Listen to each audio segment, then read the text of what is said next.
क्या ईरान ने nerve agent active कर दिया? क्या हिजबुल्लाह ने युद्ध में ब्लिस्टर एजेंट भेजा? क्या हूथी के चोकिंग एजेंट तेल अवीव पहुंच गए? हमास क्या ब्लड एजेंट से जीतेगा युद्ध?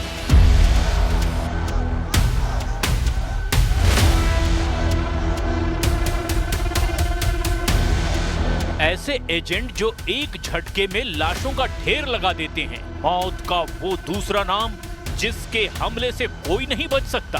खाड़ी युद्ध में अचानक हर किसी की जुबान पर इनके नाम चढ़ गए हैं, वो भी इजराइल की तबाही और हार का हथियार बताकर। जिस इजराइल ने ईरान की आग उगलती मिसाइलें, हिजबुल्लाह के खूनी लड़ाके, हूथी की रॉकेट आर्मी, हमास के आत्मघाती दस्तों को धुंध डाला।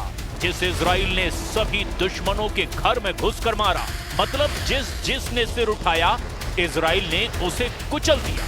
लेकिन इजराइल का पाला ऐसे दुश्मनों से है जो मार खाकर और खूंखार हो जा रहे हैं।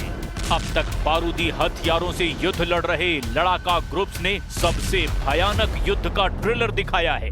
ऐसा युद्ध जिसमें बम बारूद से ज्यादा विनाश हो सकता है। ऐसा युद्ध जिसे देखकर दुनिया टहल सकती है। इजराइल में बज रहे ये सायरन उसी युद्ध का अलर्ट है। यमन के हूथी लड़ाकों की मिसाइलें तेल अवीव के आसमान में मंडरा रही हैं। इजराइल हूथी की एक मिसाइल ढेर करता है तो जवाब में 10 मिसाइलें दाग दी जाती हैं। लेकिन इजराइल की टेंशन इन मिसाइलों से ज्यादा 750 टन का जब्त हुआ बारूदी जखीरा है। यमन की नेशनल रेजिस्टेंस फोर्स ने ईरान से भेजी गई 750 टन मिसाइलों और हथियारों की बारूदी खेप जब्त की है, जिसमें क्रूज, एंटी शिप और एंटी एयरक्राफ्ट मिसाइलें, वॉरहेड, ड्रोन और रडार हैं। अल शारवा जहाज से भेजी गई हथियारों की इस खेप में रासायनिक सामग्री मिली है।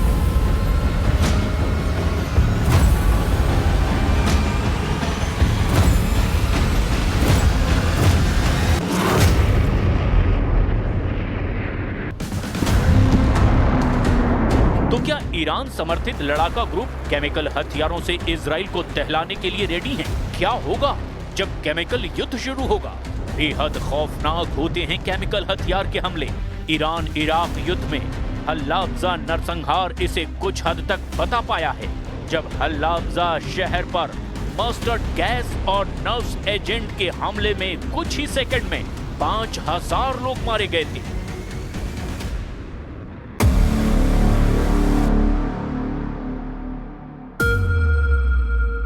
ऐसे हथियारों को जब्त किए जाने की हेडलाइन बनने के बाद इजराइल एक्शन में आ गया है। द जेरूसलम पोस्ट की रिपोर्ट में जानकारी दी गई है कि अल शारवा जहाज से हथियार जब्त किए गए हैं।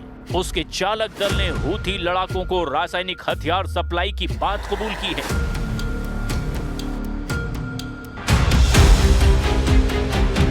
पूछताछ में यह भी पता चला कि ईरान से जिबूती के रास्ते जनरेटर, ट्रांसफार्मर, एयर पंप के ट्रांसपोर्ट की आड़ में हथियारों की सप्लाई लेबनान के हिजबुल्लाह लड़ाकों को लंबे वक्त से की जा रही थी। लेबनान से हूथी फाइटर्स को बार हथियारों की शिपमेंट भेजी जा चुकी है। हालांकि अब तक ये साफ नहीं हो पाया है कि केमिकल हथियार मिसाइलों में इस्तेमाल होने वाले रासायनिक हैं या नहीं। लेकिन अगर ये केमिकल वेपन हैं, तो इजराइल के लिए सबसे बड़ा खतरा है। नेतन्याहू की मुश्किलें इतनी भर नहीं हैं। अरब अलायंस इजराइल के खिलाफ गोलबंदी करके धमकी देने लगा है। पीएम नेतन्याहू ने जब से ग्रेटर इजराइल बनाने की बात कही है, महायुद्ध का काउंटडाउन शुरू हो चुका है।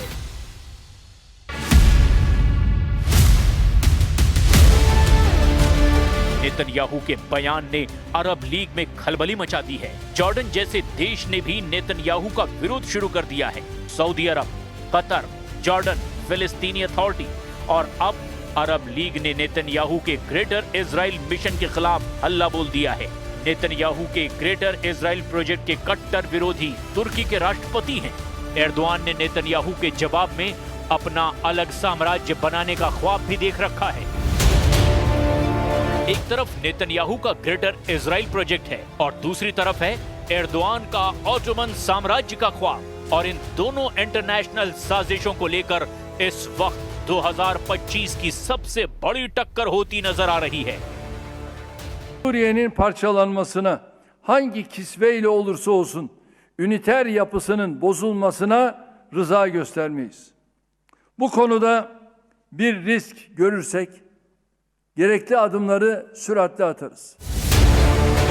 नेतन्याहू ने जब पहली बार ग्रेटर इजराइल को लेकर अपने इरादे जाहिर किए तभी पूरे तुर्की में कोहराम मचा था। सबसे ज्यादा तनाव में तुर्की के राष्ट्रपति रेजिप ताइप एर्दोआन आए थे। एर्दोआन लगातार वही वीडियो देख रहे जिसमें हेलीकॉप्टर से उतरने के बाद नेतन्याहू उस पहाड़ पर पहुंचे जिसको कहा जाता है जबल अल शेख यानी शेख का पहाड़। सीरिया की ऊंची चोटी को इजराइल में माउंट हेरमोन कहा जाता है। सीरिया में शेख के पहाड़ पर पहुंचकर नेतन्याहू बता चुके हैं अब अपना सीरिया पर कब्जे वाला उनका प्लान क्या है। אני פה בשיח חרמון עם שר הביטחון, הרמטכ"ל, אלוף פיקוד צפון, ראש השב"כ ומפקדים בכירים.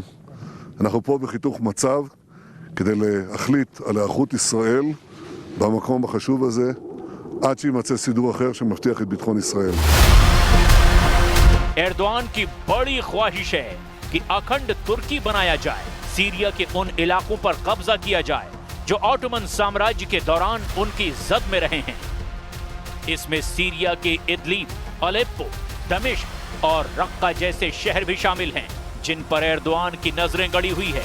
ये चारों शहर इस वक्त एर्दोआन के एजेंडे में हैं और लगता है कि सीरिया के इन शहरों के लिए तुर्की अब इजराइल के खिलाफ फिलिस्तीन वाला मोर्चा भी बंद करने के लिए तैयार है।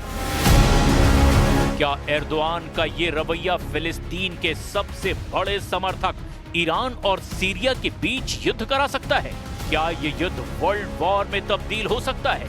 ये सवाल बार बार अब उठने लगे हैं। तुर्की की नीयत साफ नहीं है, ये बात ईरान बहुत अच्छी तरह से जानता है। एर्दोआन अपनी पार्टी के एक सम्मेलन में ये कह चुके हैं कि पहले विश्व युद्ध के बाद अगर अलग तरीके से सीमांकन होता तो अलेप्पो, दमिश्क, इदलिब और रक्का तुर्की में होते।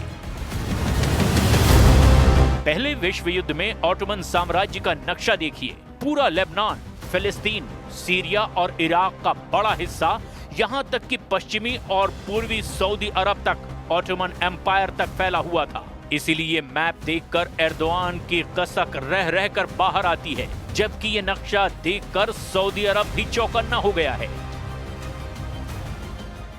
Bu yıl veya bu yol tıkanır veya dinamitlenirse işte o zaman devletimizin kadife eldivene sarılı demir yumruğunu kullanmaktan da çekinmeyin. बशर अल असद की सरकार गिराए जाने के बाद सीरिया में तुर्की को दबदबा बढ़ाने का बड़ा मौका मिल गया था, लेकिन सीरिया में तुर्की का दायरा बढ़ने का सबसे बड़ा फायदा इजराइल को हुआ, क्योंकि सीरिया में सबसे ऊंचे शेख के पहाड़ पर भी नेतन्याहू के कदम पड़ गए। नेतन्याहू का ये वीडियो देखकर ईरान भी बहुत ज्यादा तनाव में आया, क्योंकि लेबनान तक उसकी पहुंच अब पूरी तरह कट चुकी है।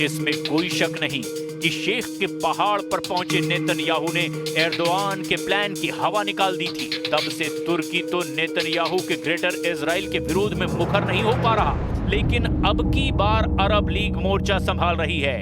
जाहिर है इजराइल को अरब देशों से टकराना पड़ा तो महायुद्ध छिड़ेगा, जिसमें महाशक्तियां भी अपनी अपनी ताकत आजमाएंगी।